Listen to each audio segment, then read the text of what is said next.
Assalamualaikum warahmatullahi wabarakatuh. Alhamdulillah wassalatu wassalamu ala Rasulillah Sayyidina Muhammad ibn Abdillah wa ala alihi wa sahbihi wa mawalah amma ba'du. Saudara-saudaraku kaum muslimin yang dirahmati Allah Subhanahu wa taala dimanapun berada. Pada kesempatan kali ini saya akan menjelaskan bagaimana cara kita memperbaiki sholat sehari-hari sehingga sholat kita bisa menjadi lebih baik dan juga bisa mendekati sempurna.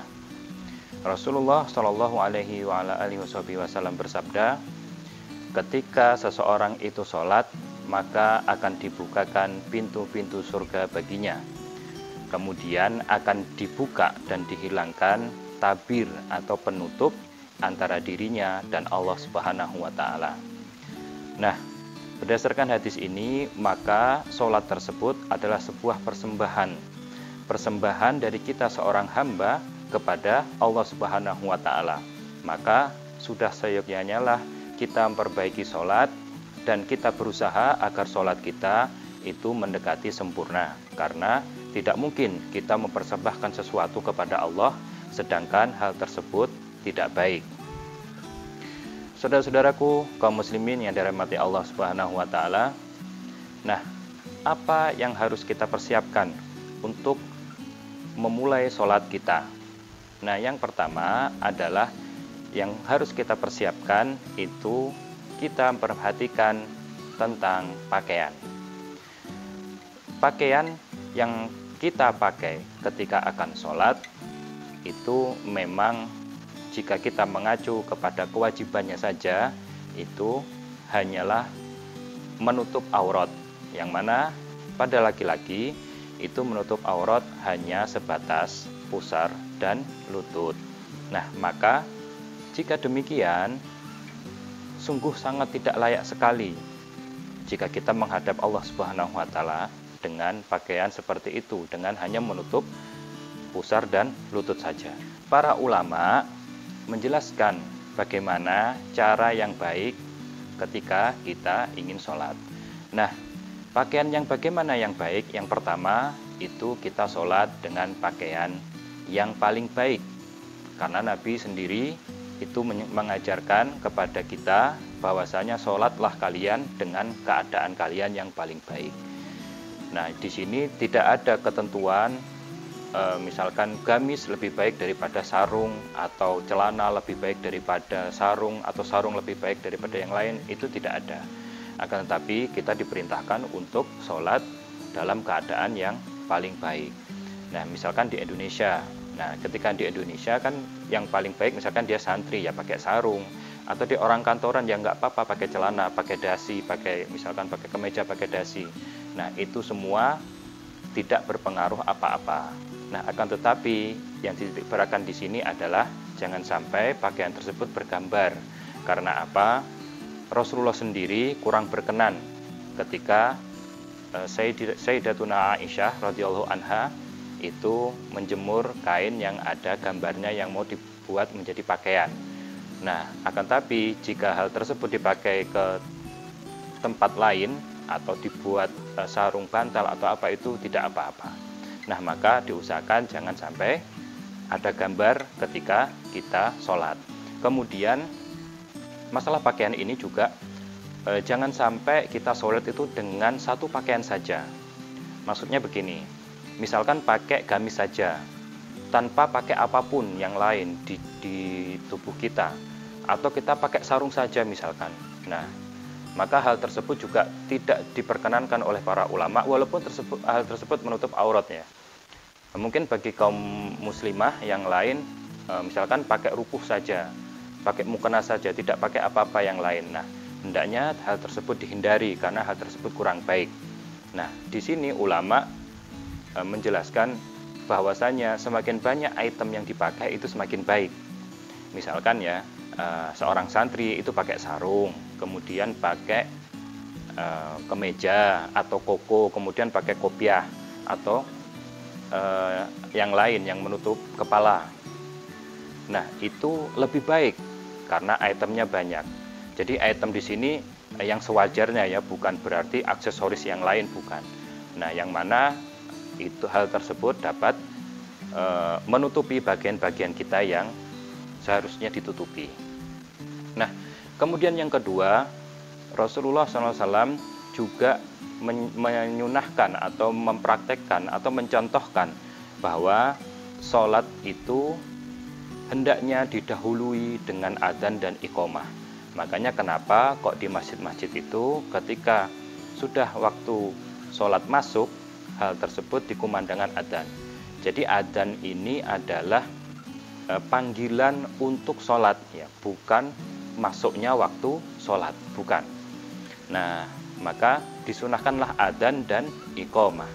Rasulullah sendiri bersabda, yukfaru lil muadzin muntaha adanihi wa yastaghfiru lahu kullu ratbin yabisin.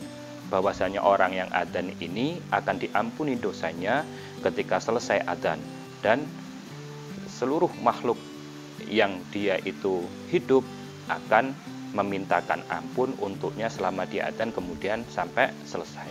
Bahkan makhluk-makhluk Allah yang lain yang di sekitarnya yang mendengar adzannya nanti akan menjadi saksi di hari kiamat bahwasanya dia adalah dari ahli iman, nah, yaitu orang muslim. Nah, ketentuannya adalah seperti ini. Adzan dan iqomah itu disunahkan untuk dikumandangkan sebelum sholat fardu saja. Nah, ingat ya, untuk sholat fardu saja. Nah, kemudian iqomah itu juga disunahkan dikumandangkan ketika akan sholat jamak. Misalkan dalam perjalanan dia mau sholat jamak, itu disunahkan untuk mengumandangkan iqomah. Nah, kemudian ada juga sholat yang tidak disunahkan untuk adzan dan juga tidak disunahkan untuk iqomah, yaitu sholat sunnah yang disunahkan berjamaah seperti sholat Idul Fitri atau sholat gerhana dan yang lainnya seperti sholat taraweh. Itu kan tidak ada adzan atau iqomah sebelum sholat-sholat itu, yang ada hanya panggilan atau seruan untuk sholat. Nah, kemudian kita juga tidak disunahkan untuk adzan, juga tidak disunahkan untuk iqomah, juga tidak disunahkan untuk panggilan atau seruan untuk sholat, yaitu sholat-sholat sunnah yang tidak disunahkan berjamaah seperti sholat duha, sholat tahajud, sholat hajat. Itu tidak usah kita iqomah ataupun adzan ataupun panggilan yang lain, tidak usah. Jadi khusus sholat fardu saja, baik yang sendiri ataupun berjamaah, maka disunahkan adzan dan iqomah. Nah, lalu bagaimana misalkan ketika di masjid sudah adzan dan iqomah dengan jamaah yang lain? Nah, kemudian dia mau selesai jamaah pertama, sudah berselang beberapa waktu, kemudian dia ingin sholat berjamaah, dia datang kemudian ingin sholat berjamaah. Hal tersebut bagaimana?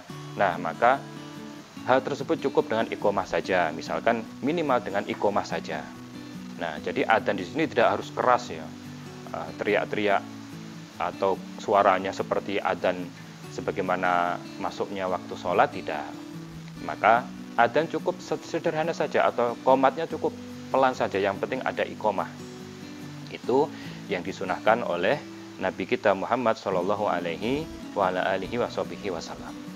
Nah, kemudian selanjutnya ketika kita mau sholat juga kita disunahkan untuk memakai wangi-wangian atau minimal pakaiannya bersih ya. Ya, jadi pakai wangi-wangian sekedarnya saja. Nah, selanjutnya juga ketika kita sholat kita disunahkan untuk ketika berangkat itu jangan sambil bersenda gurau atau kita sambil bercakap-cakap yang itu sangat berlebihan. Jadi kita disunahkan untuk tenang, berangkat sholat itu tenang. Atau minimal lah ya, kita mempersiapkan diri itu, hati dulu kita bisa, oh ini kita mau sholat. Nah, misalkan sambil berjalan ada seorang teman sambil ngajak ngobrol, ya biasa saja.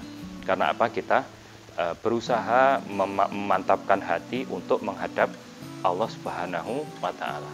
Nah, kemudian juga ini yang penting, ketika mau sholat kita juga disunahkan untuk memasang atau menaruh sesuatu penghalang. Maksudnya apa? penghalang ini adalah sebagai batas wilayah kita sholat. Nah, sedangkan penghalang ini bermacam-macam, bisa tembok, juga bisa sajadah atau barang kita dan lain sebagainya. Jadi ini hanya sebagai penanda bahwasanya oh di tempat ini loh kita mau sholat. Jadi seandainya ada orang lewat itu tidak akan lewat di depan kita karena dia tahu kita sedang sholat. Nah, lalu kemudian kita juga disunahkan sebelum sholat itu menundukkan kepala. Nah, ini yang penting. Kadang kita buru-buru ya, ngejar jamaah buru-buru, nah kemudian kita tidak sempat menundukkan kepala. Maka hanya perkara kecil menundukkan kepala ini sudah merupakan kesunahan dan kita mendapatkan pahala.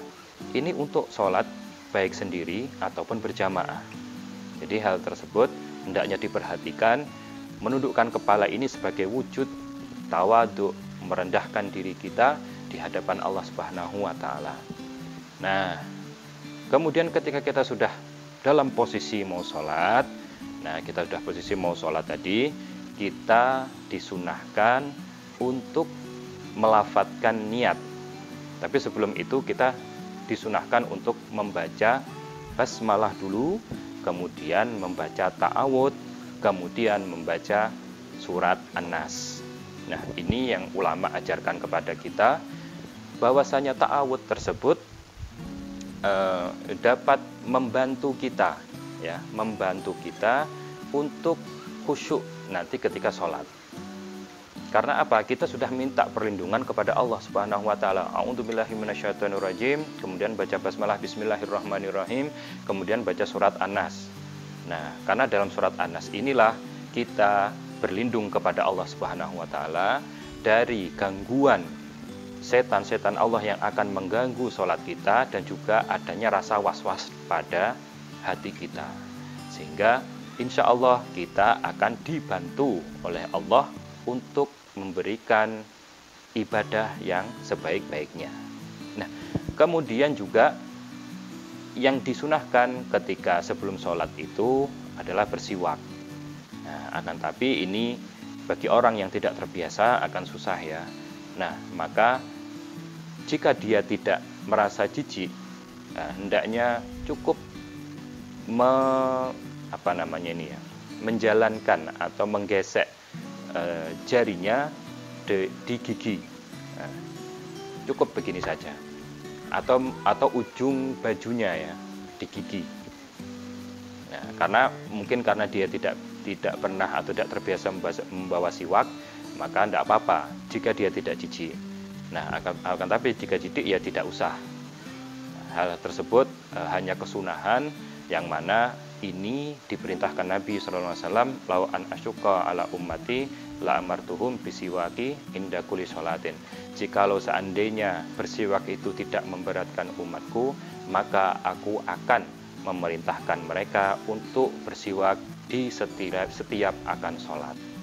Nah, hal tersebut menjadi landasan bagi kita untuk bersiwak, akan tapi hukumnya hanya sunnah saja.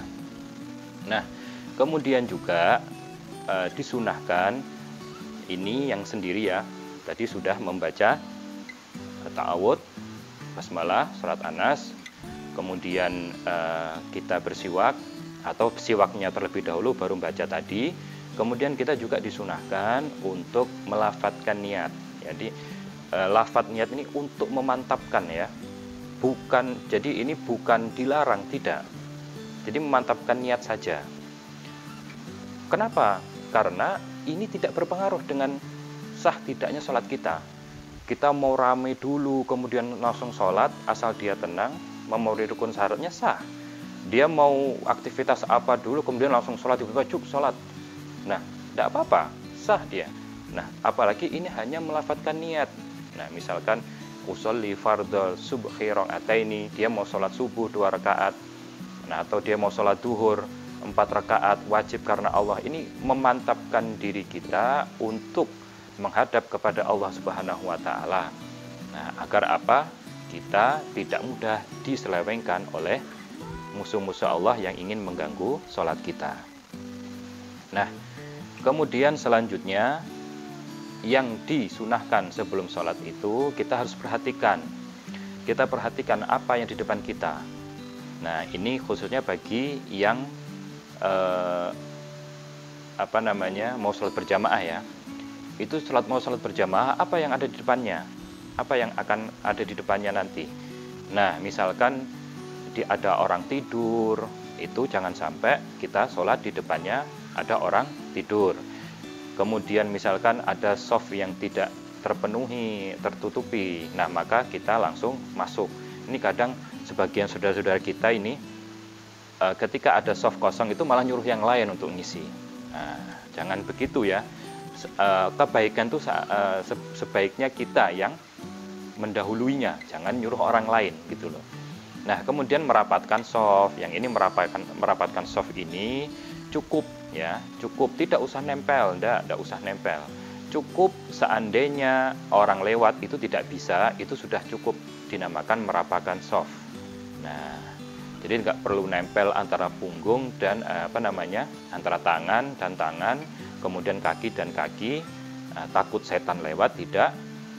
Karena apa? Ibnu Hajar Al-Asqalani mengatakan yang namanya merapatkan soft itu adalah tidak usah rapat, akan tapi sekiranya orang lewat itu tidak bisa.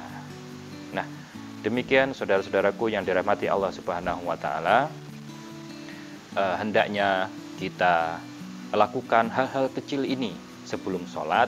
Insya Allah sholat kita akan lebih sempurna, lebih baik, dan dibantu oleh Allah Subhanahu wa taala agar sholat kita bisa lebih baik dan potensi diterima oleh Allah itu juga besar. Wallahu a'lam bishawab.